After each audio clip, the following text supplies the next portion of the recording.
Good morning, everybody, and welcome to TLC Live again with my friend Bobby. Bobby, thank Hey, you for coming I again. like it. As I love being here, and I'm looking forward to the next time already. I know with Yeah, Orlando Sanchez, he's he's back in coming back. town. Right, He's right, back in right. town, but he is today filming a lot of commercials. We started yesterday filming commercials with the family. It was a lot of food. It was a really nice settle. But today he's gonna film me all day long, so that's why Bobby is filling it for him. Well, thank you. And you're helping out with that too, right? Yes, Yeah, yeah. I'm great I'm experience, right? filming the behind the scene. Oh, great. Oh, that'll be fun. Yeah, Yeah, it's fun. good But thank deal. you, Bobby. And also, you're gonna be this weekend in a Latino leadership Yes. class in the Valley, right? That's right. We're heading down to McAllen on this Saturday and the following Saturday in San Antonio for Leadership Latino.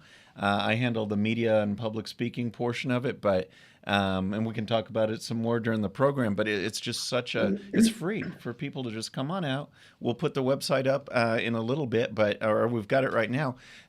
Come on out, learn about campaign finance, being a candidate, getting out there and block walking, everything that it takes to be an activist or a candidate, and we'll continue this Latino wave that Texas is seeing. Yeah, and you can still register. It's free, as Bobby said. So you just go to texaslatinoconservatives.com or leadershiplatino.com and you can still register. This weekend is going to be in McAllen, but the following weekend is in San Antonio. So I don't know what is more convenience for you, if go to McAllen or go to San Antonio. So either way, we still have a few spots open. So you can register and enjoy over there, learn a lot about not only about Texas Latino conservatives, but also how to register if you want to run for office or just public speaking if you just want to be a leader from your community. It's a very good class that you can learn a lot, and Bobby is going to be there teaching, as he said, all the media, how to face the media, how to deal with the media, the camera, and when these reporters just come and Well, ask right. you And and as you ask you know, these tricky questions. exactly. Sometimes they don't always ask nice questions. So you need to be able to come back and get your message out while still dealing with them in a professional way so that the audience, the people you're trying to reach, will get your message regardless of what they ask you. Exactly. And somebody that really know how to deal with the media is our dear friend, our first guest is Chris Daniel. He is running for Harris County Clerk, and as his website said, bring back Chris Daniel for Harris County District Clerk. So welcome, Chris. How Thanks are for you? having me. I'm doing No, good. thank you for being with us. Thank you for taking the time. So tell us, you're running for this position because you were in the office for many, many years. And then, we know what happened Right. with the, Right. And, with the strike ticket and everything. So, and since then, that office is being a mess. It's a nightmare, and what the Latino community, particularly the Tejano community in Harris County, needs to pay attention to is when you have an administrative office that is not properly functioning. How on earth, no matter how good or bad the judges are, can we expect them to enforce the laws if they're losing the paperwork, if they're not properly filing the paperwork, if they're having clerical errors all the time where you're letting out murderers on the wrong bond amount, or where you're causing mistrials at jury duty? I mean, it is insane what is happening at that office right now. And if you are someone that is involved in a lawsuit in Harris County, you should be worried, because how on earth are you supposed to get your proper paperwork served to the other side on time so that you can make sure you get paid on your lawsuit if they're not properly filing or even timely filing that paperwork? You don't think about the district clerk's office. You don't even think about the county clerk's office. But you should, because these basic offices on which the justice system sits on, if they do not function, if they are dysfunctional, if they are out to lunch not doing their job, then at the end of the day, we all suffer. Yeah, Chris. Many people don't even know what is a district clerk position and what is that office and how important it is. So describe what is the duties of that position and in that office is particular. So you have a county clerk that would be responsible for your marriage license, property titles, and birth certificates, death certificates, as well as your business records. And the county clerk sometimes handles some courts. In Harris County, they handle a total of 8 courts, 4 mid-level courts and 4 probate courts for when someone passes away or you need to deal with an estate or even a guardianship situation. The district clerk, the office that I held for over 8 years, is a key vital office to the justice system. It manages the majority, if not all, the courts in a county. It is a legislated office that was created, unlike the county clerk created by the Texas Constitution, the district clerk was created by the legislature to handle the courts. So you go to your district court for your court records, divorce, lawsuits, criminal records, juvenile cases, and more. And you also go to your district clerk regarding jury duty. The district clerk handles jury duty for all courts in Harris County, including the Justice of the Peace courts. And the district clerk handles passports now for Harris County officially as the passport office, and it handles the court registry, or really like the bank account for the court system, so that if Ray and I ever got into a dispute, our monies would be in escrow, like if you were buying a house, but instead of at a bank for buying a house, it's at the courthouse holding on to that money for trust.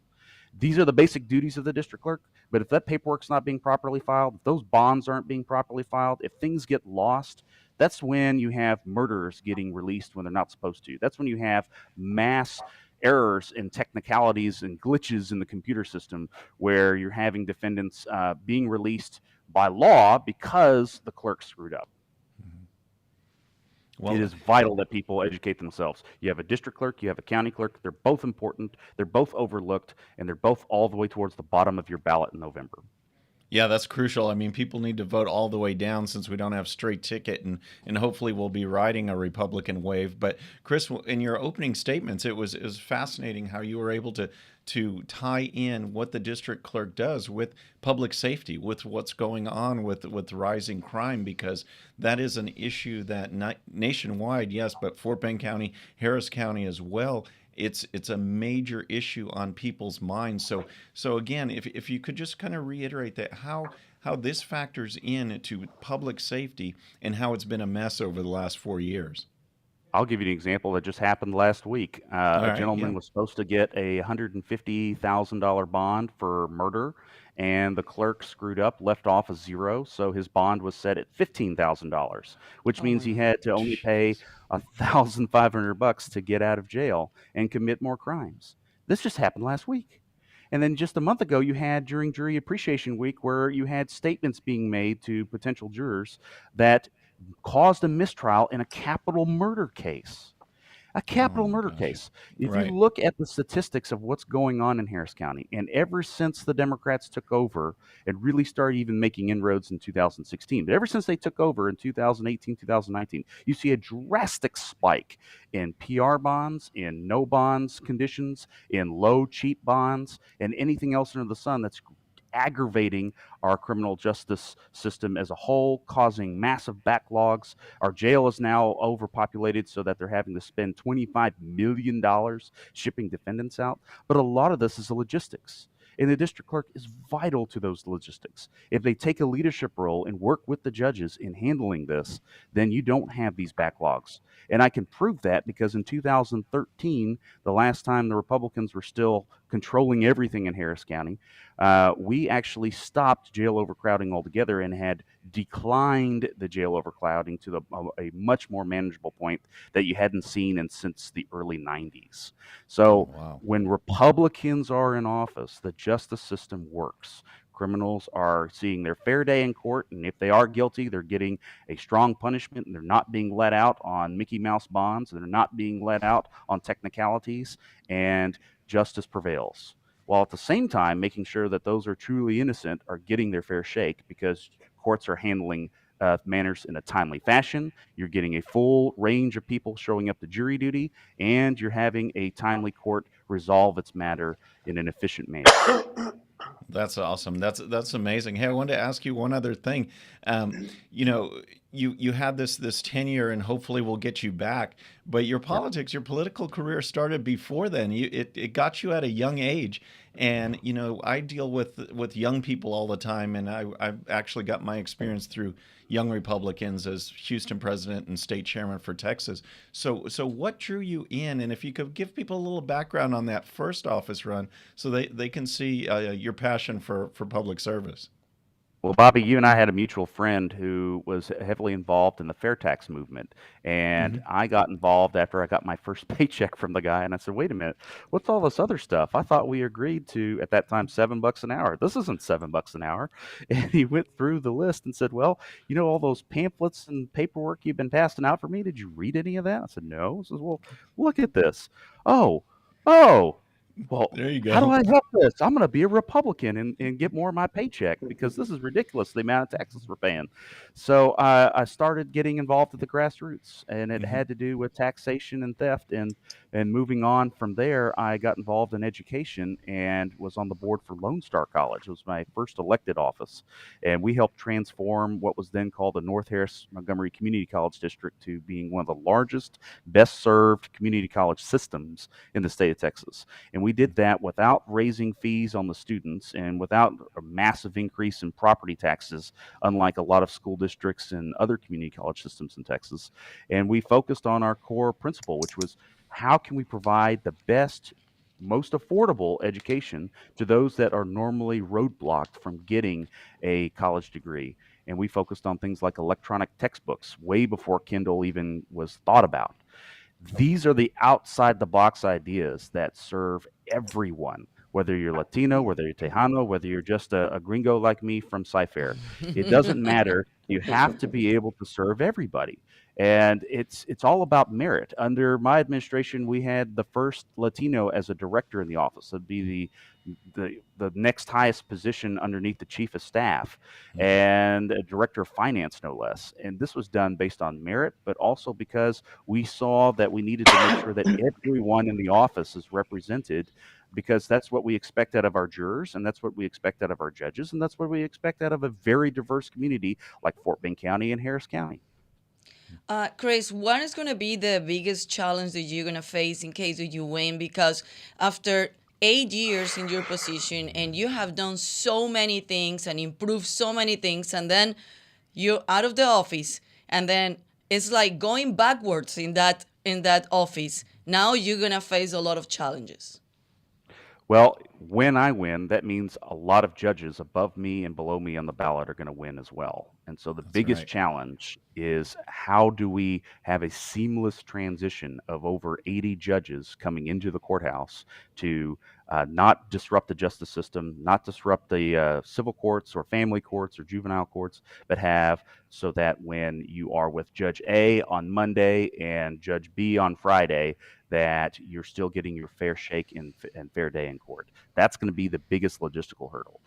Then the cleanup comes where we try to undo the mess that's happened for the last 4 years, and that where we try to right the ship and go back to basics. Because when I took office, we had let go hardly anybody. We sat still and found out where the bathroom was, as they say. We made sure that we knew where all the light switches are. I'm being very simple here, but the point is that we didn't go in there with a hacksaw simply just to come in there with a hacksaw.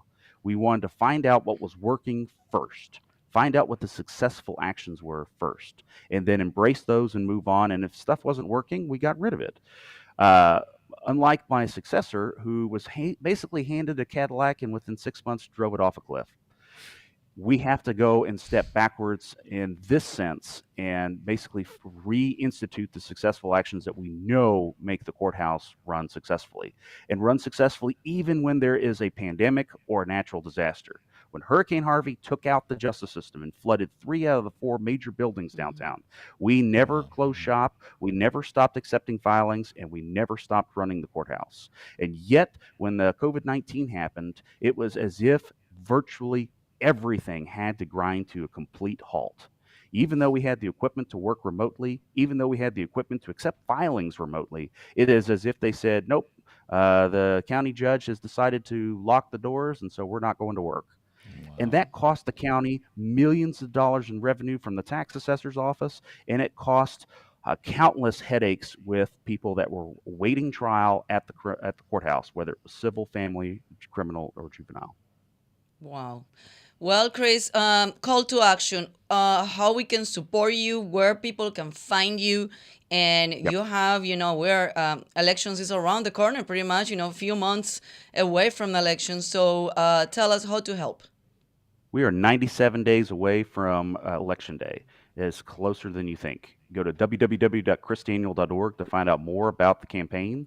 You can go to the @ Daniel #4 Clerk, so Daniel 4 Clerk on Facebook, Twitter, Instagram. We also have a YouTube channel. The point is sign up on our website.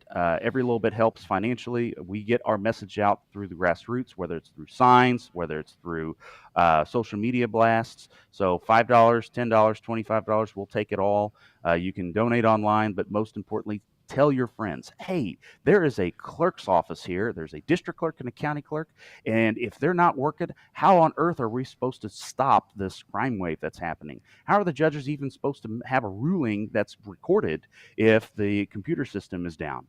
We have to have a functioning office. We have to have these cogs running smoothly, and we have to have great Republicans in office to manage that. That includes commissioners like Ray Aguilera, who, if he's commissioner in Fort Bend County, or when he's commissioner in Fort Bend County, or when he continues as commissioner in Fort Bend County, is part of the purse strings that run the entire infrastructure. So the district clerk in Fort Bend County can't even do their job without Ray making sure that he is running a tight ship and keeping fiscal conservatism going in Fort Bend County. So elect us Republicans up and down the ballot.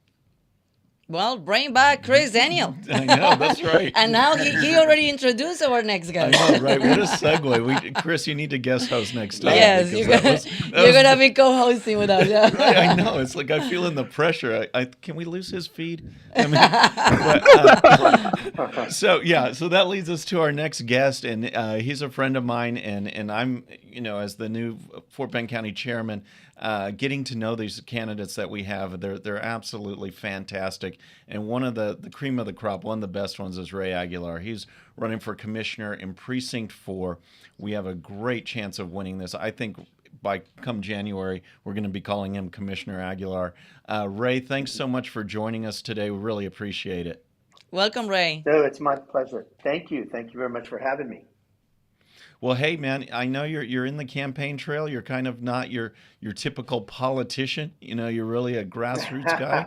So I wanted to really dive into that so folks can get to know you, the person, because you're not some politician out there. You are a community service guy like I've never seen. So why don't you tell us a little bit about that, your passion, and what drives you day to day to help in Fort Bend County? Well, I always use the term I was raised in Houston. I was born in Houston and raised in Fort Bend. I've been in Fort Bend for 39 years. My wife Diana and I have twin girls. They're 28 years old, and I grew up in a family of 6 sisters, two brothers, and Fifth Ward down near Houston. And one of the things that drove us, my father used to ask us the same question every day was. First question was, did you say your prayers? And the second question was, who did you help today? And me being the youngest boy, I really didn't help very many people when I was a young age, so I was in trouble quite a bit. But that was kind of the stem of it. My mom was the same way. They volunteered at our church, Our Lady of Sorrows, there in Fifth Ward. Every Sunday, they went to church. So did all the neighbors. So it was pretty much a community service area where all the Latinos in the community and not just Latinos. I mean, we had a variety of demographics there, so everybody went there, and that was sort of I don't want to say a training, but that was how it was reared. That's what made me kind of run into that. And when I moved to Fort Bend, the first thing I did is I went downtown Stafford and asked to sign up for the volunteer sheet, and they looked at me like I had. Like I was a unicorn. They thought, what do you do? What do you want? Well, that led into meeting a lot of folks in the chamber, in the city, and I got involved with Meals on Wheels, with veteran Hmm. services, with adult and children with disabilities, uh, Fort Bend food pantries. I just got involved. I just wanted to do something outside of my regular job. So that's kind of what got me in it, particularly my parents. I've been hearing this. You're talking about giving and being a leader in the community, but most important, family and values. And that's what we always say in Texas Latino Conservatives: vote your values. Absolutely. And I think Yep. this world is as crazy as it is right now is because we're losing values. We're losing the value of the family. We're losing the basics, and that's beautiful. When you talk about those things, that one is getting you to run for office, and it's helping your community, because at the end of the day, this position, I mean, you are not a politician, you are a leader of the community, and you have your business, so you don't need to go and run for office, but you want to help the community. So tell us about praising for, and what do you want to do for that in that position once you get into an office. Well, again, you said it. I am not a politician. I'm a grassroots guy and always have been. I've worked in politics behind the scenes with others. Um, right now, with the Republicans and Democrats and the separation that's going on, and the damage that's being done to the community in Fort Bend, without conservative values, is a driving force for me. I would like to get things done. I don't like to. I'll give you just a quick example. A lady by the name of Lily Johnson gave me a wonderful um, compliment. We were at a church. I was invited to go to a church, and she stood up there and she started. The pastor was talking, and she got up and she said, "There's one thing about Ray is that if he puts his hand on it, he's going to fix it." And so that's my intention is, and people ask me, Ray, why do you want to serve? Why do you want to run? Why are you running for this office? I'm not going to say what I normally say. It's because I genuinely care.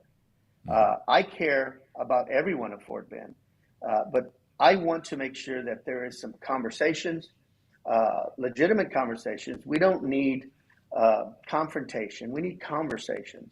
And I want to be a catalyst for that. I want to be able to sit there and listen to both sides. And I want us to come together and get things done.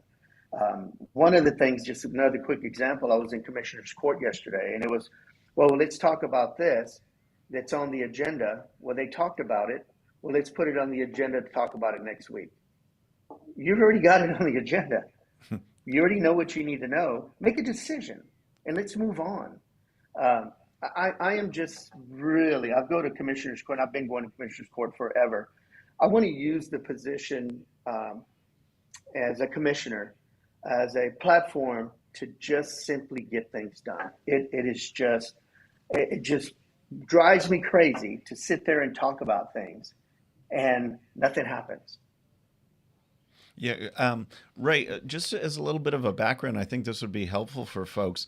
They understand, what's going on in Washington a little bit, and what's going on in Austin, but at the county level, where can we make a difference? Where do we see the commissioners in action, the county judge in action, and why does it make a difference? Why should we elect you and other Republicans in those positions and at the county level, for the residents of Fort Bend County? Oh, sorry, I think I went off there. Am I still on? Yeah, you're still on. Hello? Yes, you are on. Yeah, we got you. Oh, I think he went off a little bit. You still on, Ray? You still on? I don't know if you Okay, good. hear the question. Well, okay, yes, I did. And here's one of the commissioner. I get this asked a lot. What is a Hmm. commissioner? What does a commissioner do? A commissioner is responsible for your road and bridges. It's responsible for your flooding, your drainage. It's responsible for your taxes. It's also responsible for your public safety. Right now, Fort Bend County has a spending problem, and we need to put a handle on it. It is creating too much government, and we're spending a lot of money on positions and things that we don't need. And the other part is that we're overdeveloping our infrastructure now.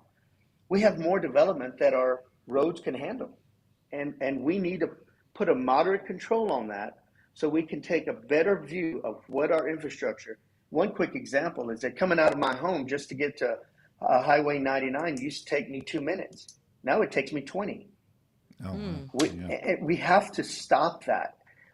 The other part is public safety. People want to be able to go out on their roads and on their after work and have fun with their children. Public safety is vital right now. You hear it all the time about people carrying guns and they're just walking through, and you see it on next door, people walking up to the doors and just taking stuff. We are short right now with public safety, with police officers, constables, sheriff. We need to reevaluate this, and we need to look at what they're being paid, how they're being trained, and give them the tools that they need to do their jobs. Defunding the police is not the answer. Who are you going to call? The commissioner? I mean, we'll come out, but what are we going to do, right? You need someone that's trained to take care of these things, and we've got to get them, give them the information and the tools that they need. I am a hands-on, open door person. My politics is very simple. What do we need? How do we get it? And let's get it done. You know, I've been hearing Chris Daniel and you, and one of the common thing is public safety. And absolutely right. I mean, we are afraid. We're scared to even go out it's not only before you said, you know, be careful at night, you know, it's dangerous. Be careful in this area, it's dangerous. Not anymore. At any time of the day is dangerous. Any place on the city, in the county, not only in Harris County, but now Fort Bend County. You guys are our neighbors. What is going on is horrible. It's not only a scare for our kids, for the families. We cannot even go to the pharmacy or gathering, not even in our own house, because, you know, somebody just drive by and start shooting and somebody get killed. And this is ridiculous what is going on, and it's not affordable. And we need leaders like you. We need leaders like Chris Daniel to put, you know, como dicen en español, vamos a poner orden en esto. We need to put order on this. Ándale. Yes, we do. Absolutely. It needs to. And there you go. Claro que sí, porque I'll tell you what. One of the things that I've worked in the hospitality industry for over 20-something years, and I went to work for, Chris knows I went to work for the gentleman who owns Classic Chevrolet several years back, worked there for 9 years, and they wanted to be part of the community. Well, all that worked out and that was fine. But when we have commissioners and public, and I don't want to be a public servant. I'm always going to be a servant to the public. But one of the things that we do not do as a public servant all the time. Now, we don't always have time to do it, but at times when you have 30 minutes and you go out into the community with the police officers, the sheriffs, or whoever you're going to walk out there with, show a united front that you both care. People will respect that, but when you do, they'll respect that. But when you do that and they see you do it and they see you shaking each other's hand, then they start to trust you. Because in the Latino community, and I believe in any community, respect is one thing, but trust is everything. And you get that under your belt with the community, then they'll look at and they'll trust you, but they'll also team with you, and they won't be afraid to speak up because they know that you're there to help them. So getting out there and shaking hands as a public figure, not just when you're running for office, but on a daily basis, answering your phone, inviting people to Commissioner's Court. I invite people all the time to Commissioner's Court. They had no idea what it was. Yeah. But I want them to come and see how the Commissioner's Court is responsible to them. And that's another thing, eye-opening right? experience. Yeah, that's another thing, that our community is not well informed. Our community don't go to City Hall. They don't go to Commissioner's Court. Right. They don't get informed and they don't get involved. So when it comes to the time to go and vote, I mean, they don't even They don't even know how to vote because and they don't know for who to vote because I think we have a lack of information. The media is not doing their job on that. And so what are you doing in Fort Bend to get the word out, to inform our community? I know you're bilingual, so our Latino community also. Okay, I've been involved with Hope. It's called Hispanics Offering People Education and the Hispanic Heritage, the Latino Veterans Association, the Latino Veterans Vietnam Veterans Association, but not just those. I'm responsible, and I've been coordinating community leadership programs in Fort Bend. And what I've done is everyone who comes in, one of the things we do not talk about is politics. But we ask, and through our conversations, what I've been doing is inviting people and asking the public officials, the city councilmen, the mayors, to invite the public. And sometimes they do. But I myself, what I'm doing is I always tell someone, so have you been, you know who your mayor is? Yes, I do. Well, have you been to any city council meeting? He says, well, no. Well, let's go and let's find out. Let's call a couple of your friends and let's invite them.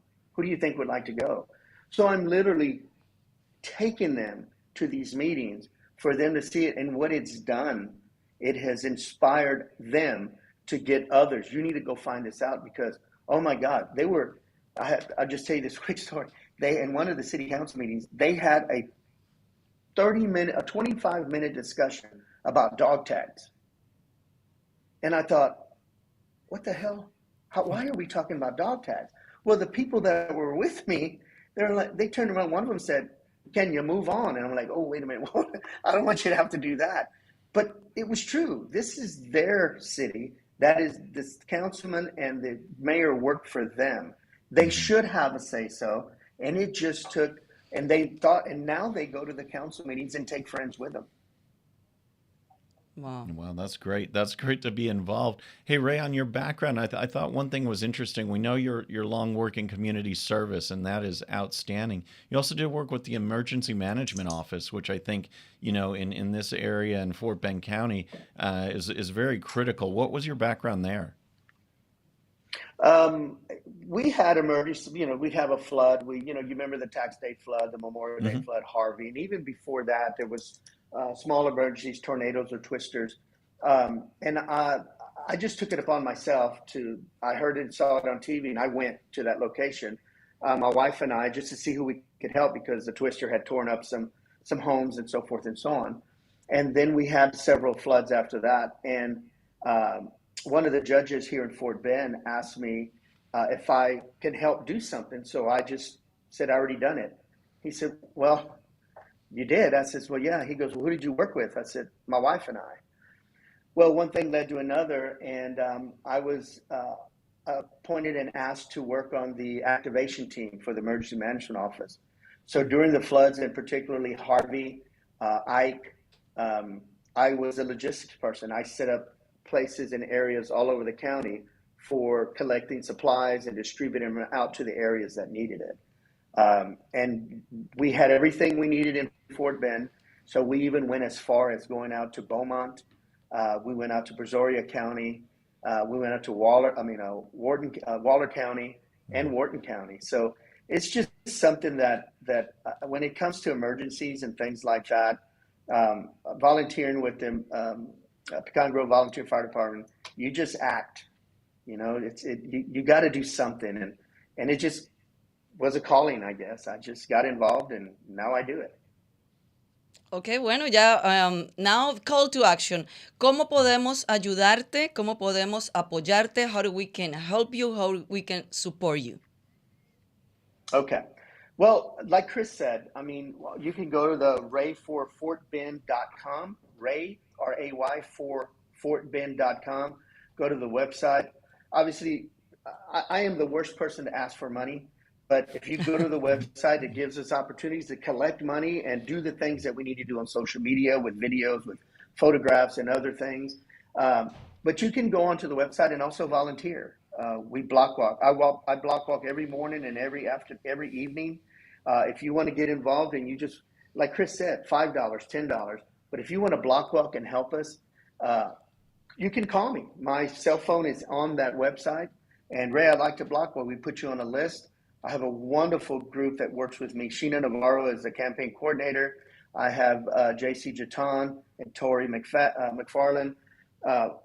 We gather a lot of information, but go to the website, get my phone number off the website, call me, call Sheena, send us an email, a text, anything that you feel you can do, we'll find a place for you.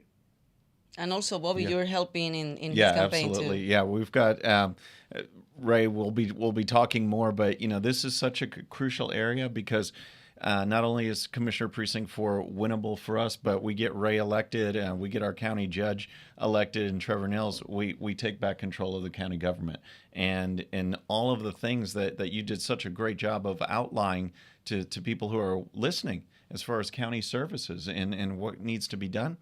We can do those with Republican control, and Ray's the guy to do it. We're going to be helping him a lot in the community, helping on his campaign. But Ray, thank you so much for all you're doing. Oh, my pleasure. And thank y'all so much for having me. Chris, it was good to hear you, buddy. And Bobby, thank you for everything you're doing in Fort Bend County. I'm just going to say this. There has been an ignited fire with Bobby being the chairman for Fort Bend. The guy, I said this yesterday, Bobby, and I'll just tell you, I said, Bobby's probably one of the smartest guys I ever met. He's an astronaut, he's a doctor, he's a lawyer, he's everything. If I have a question, I can go to Bobby. But Bobby, you have really inspired me personally to even work harder for this position, and that itself means a lot. I'm very much privileged to know you, and thank you so much. Thanks, Ray. You're a friend for sure, and man, I can't wait to get this guy elected. I know. It's going to be a good one. Ray, muchas gracias. Y mucha Ándale, muchas suerte. gracias a ustedes. Buen día. Ándale. Ciao, ciao.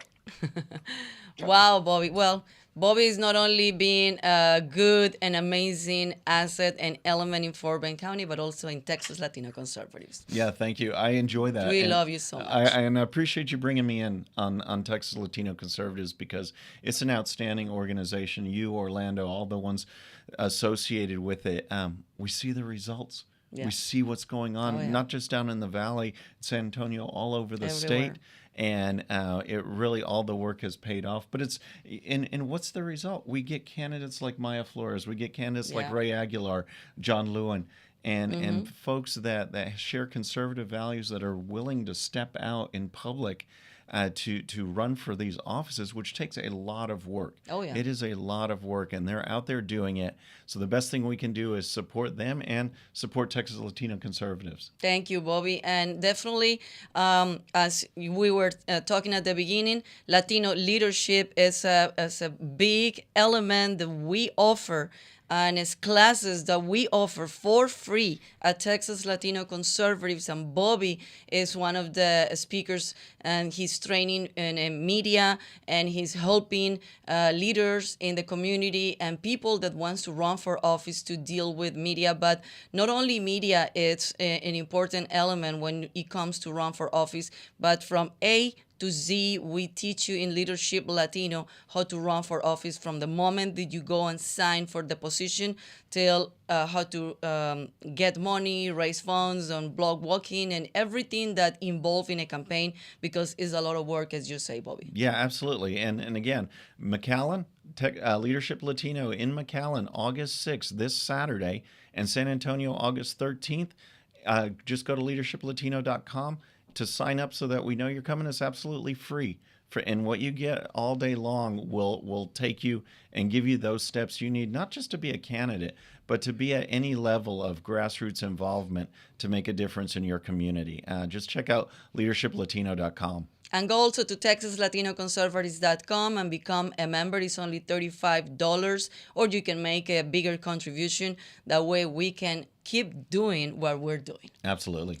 And I'll see you guys next Wednesday in TLC Live. Nos vemos el próximo miércoles. Chao, chao.